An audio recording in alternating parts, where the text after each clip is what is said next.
Hi everyone, Anne-Marie Band here. It is Sunday, April the 16th, and this is the Leeloo Level Up Weekend Report. We started taking a look at the ES for this contract. Started trading, we're up a little bit. We see a big press to the north and then a very shallow motion coming right back down. So, could be stops getting run up here as well. People thinking about a big breakout and then the market just coming back in range. What we are seeing is bullish formations. Now, notice this is a line in the sand that we want to see. It is the 4162 area. I like that zone for a retest. I think it's going to be really fair. The big buy on Friday was at the 4140 level, and we talked about that a ton in the midweek, and I also talked about it on Friday's report. Remember to watch this at 1.5 or 1.25 on YouTube, because I do have a tendency to droll on in my chatter, so you want to increase the speed. All right, so that being said, what are we looking at right now?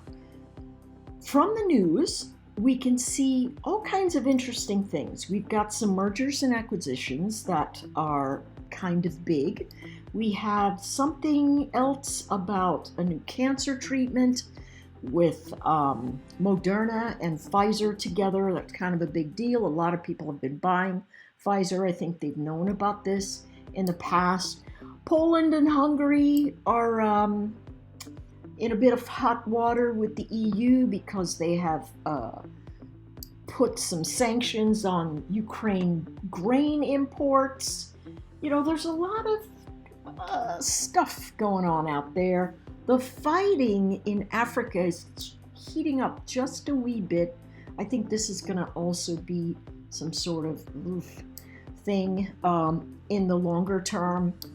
And then, we haven't seen a lot of Ukrainian news, and we are sending billions of dollars over there, and we just have nothing except, the Russians had a minor win over here at XYZ. And so this is sort of going to grind up into the election space. I think this is going to be a really big area that we have to watch these things. And other than that, we did have some weekend news about another train derailment somewhere in Maine. Don't ask me what's going on with that stuff. And then on the very front page of the Wall Street Journal is a front-end story about the reporter who has been arrested in Russia for espionage, is what they're saying. Let's hope he doesn't end up someplace dreadful there. So that's what's going on. Market is still up. Okay, so we're seeing this upward move. My thought is the following. Any kind of fade can happen into the bullish formation. Notice this is Thursday, and we had a very thin pocket of price move and wipe out all the shorts that were sitting here, moved all the way back up, and then on Friday, they came right in and filled that entire profile in. Remember, the reason we look at the volume profile is to see how balanced things can be in terms of filling in that profile, and they absolutely did it. So my suspicion is that all else equal, we're probably going to hold this line in the sand. If we come back into 4152, I think it's going to be a buying opportunity. Everything in the market shows a little bit of bullish pressure, but we also have earnings on the horizon. And so here's what I want to look at. Here I am at heavy congestion, 4171. Above my 4174-ish area, buyers are going to start getting much more excited about price action. And if we get up over 41.77, it's going to start triggering stops. And so what we really want to do is, if we're going to participate long, we wait for the pullback. Look at the volume profile event, tells us 41.61 to 41.64 is where that support action is. You're going to buy there. It's going to move up to 71 and then 77. Easily, it could move all the way up to 4,200. No doubt about it. If, however, the traders spend a ton of time sitting here at 41.70 in the overnight, and they can't get up above this area when it opens first thing in the morning, we're going to have ourselves a fade that could easily fill in the formation. My suspicion is that the whole thing is sideways, and we're going to end up seeing some of these lower levels again, because that really is what the market has been making money doing. It's going to the top, selling everything off, buying at the bottom, buying everything up, and then just getting out again. So levels to watch: 41.40, ideal bounce zone on Friday, could be another bounce zone for Monday. If the price action holds, it's going to hold this 41.61 to 41.64. Let it drop below the level and then recover for you to buy it. You don't want to catch a falling knife. Let them come in, hold the zone, and then you can take the trade up into the targets. If we lose 41.61 and we bounce and we can't get back up over 41.71, it means we're going to retrace and come down into these lower levels. We've got a ton of low volume pockets still sitting around here in heavy congestion. All right, took a long time there. SPY, same sort of thing. Looks good at the 409 area. We're sitting right over 413 right now. We know that is a big zone. The chart went into 415 just the way that I thought it would, and then collapsed off that edge, and now it's sitting inside of the body on a very thin profile at the bottom. What do we want to see? Pull back to 411. We want to see it pull back to 411, hold the zone, and then move up the path. If it loses 411, we're going to watch it come back down to 409, possibly, and then 408. That's what we're looking for. All right, taking a look at the NQs, very choppy formation, very sideways. Take a look at the profile, right? Fairly balanced right here, and then stops got run above 13,200. That was the number that I called out for us on Friday morning.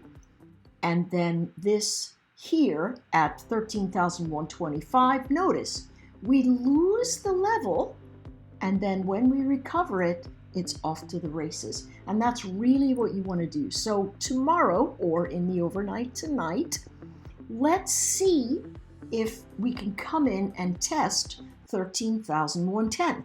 If it comes down, let it go past. Don't try to buy that dip there. Watch a tight time frame, let it come up, pull back, hold the support zone, and then you know how big your risk is. Maybe it's only 10 points, right? And you can move up and through, up into the areas. Things still look bullish to me, folks, but there's clear resistance above. You can see them piling in at these higher levels near last week's opening range. Qs, same sort of thing, sideways, trying to recover, not being able to. Volume much thinner in the environment, so what do we want to do? We want to watch it come into the support floor, put an alert, 317 to 316, let it drift, and as soon as it recovers, low, higher low, higher low. Soon as it recovers, buy it, and you're off to the races, back into the heavy congestion zones. Let's take a look at the Dow. The Dow still looks good in a breakout formation, right? sideways here, off to the break. What do we want to see? Look at the thin pocket of volume here. It's going to sit in this range. If it drops, if it comes in, and we're fortunate enough, this came right down into the zone we were looking at. If this is fortunate enough to fade into the 33,950 area, let it drift and then let it recover. That's what we're going to do from that edge. Now, I've been talking about long action the entire time. What about a short? Listen, high, higher high, higher high, higher high. Short action's not showing up here, folks. And so if you take a short, it better just be a scalp. It could turn into something beautiful, but you know that buyers are waiting at the bottom. So why not trade with the trend, right? Trade with the trend. If we bounce into the opening tick or the closing tick of Friday, and we cannot get above the close of Thursday, that 13,100 level, 34,100 level, we are going to have a pullback that is going to give us some bearish opportunities. Diamonds doing exactly the same thing, rounding pattern, up, retracing every candlestick. Watch for the fade for the buyers to come in. If you want to take the short, let it give you a topping formation up here at the 340 level. That's going to work great for the IWM or the RTY. Notice one of the alerts that we had went off. This was the ideal buy zone right there at the 1781.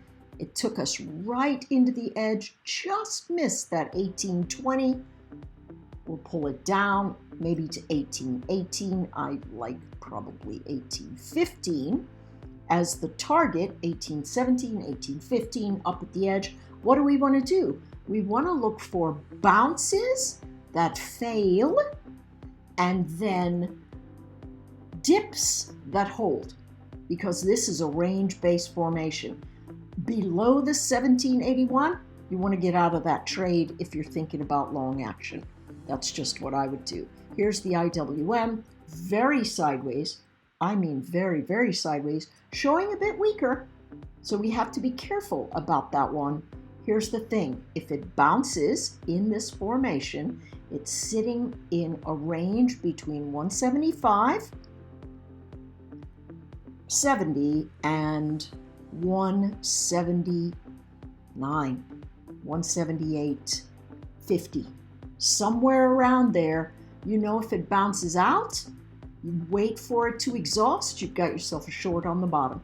You use these exact same patterns whether you're trading futures or stocks, right? Let's take a look at gold. Everybody's been crazy about gold. I don't even know why it's not coming up here.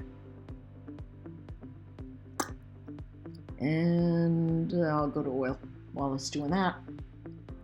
Oil's very interesting, right? OPEC Plus has come out and, you know, they said they were going to limit their production. And of course, they don't really have capacity for a great deal of production, but that really has not affected price that much. And it might be because of the thought of recession actually affecting the price based on the overall demand for oil. Here's what I see. A breakout formation. So any dips that come into these areas, they're going to be flat out buy zones in my mind. So I'm looking for the 81 area. We had the 82 area trigger, move all the way up to 83 and then back right off. So my suspicion is here's a high, lower high, lower high. I'm not going to be going long until it gets down here and starts filling in this volume profile right around here. So if I can get it to come in to 80, that's going to be awesome. I'm going to be looking at that like nobody's business. That's going to be my trade. And so if I'm doing that, that's where I get it. And if it comes back into the 81 area, I'm also going to be watching it quite significantly. from that perspective. I do not expect that it breaks out into the higher levels, but if you see it get up over 83 and you want to chase it, you better be doing it in post haste and get out very quickly, because there's a lot of stuff that says, hey, I could come off of that area and chop around here for a few days until I get what I'm looking for. This is saying the same thing. Wait for the fade into 70. Here's the USO. Wait for the fade into 70. Maybe 71.20. Then consider that trade. If it loses 71.20 and then recovers it, you're in great shape. The better shape would be if it lost 71, came down to 70.25, and then held that area, and you could take the long from there. This still bothers me. Not that gaps don't stay open, but they do fill quite a bit. Let's finally get back to gold. Here it is, a lot of listen, once everybody starts talking about, oh my goodness, gold is running, gold is going to make a brand new high. Yes, it sure did. But as soon as it did, look what happened. Sellers absolutely came all the way in. And now it's sitting back down at the range, right over the 2,000 mark, which is great.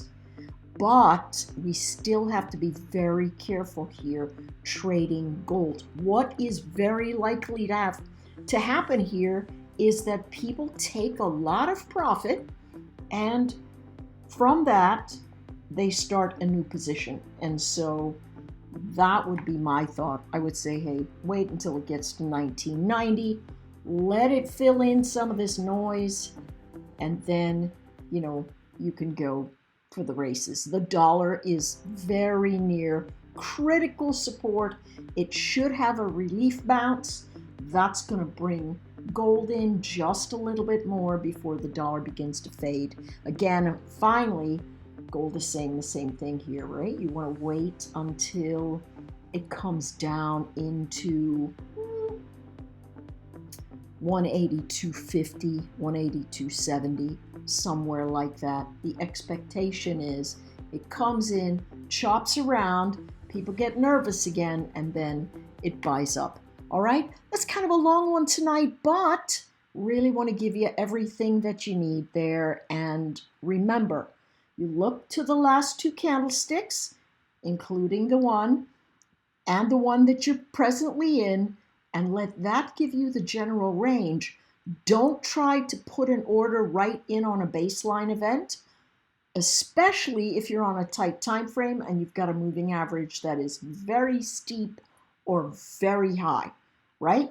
You've got to be very careful there. Don't do anything that doesn't pull you into focus for where you want to be, all right? Good luck trading, and I'll see you in the fight tomorrow.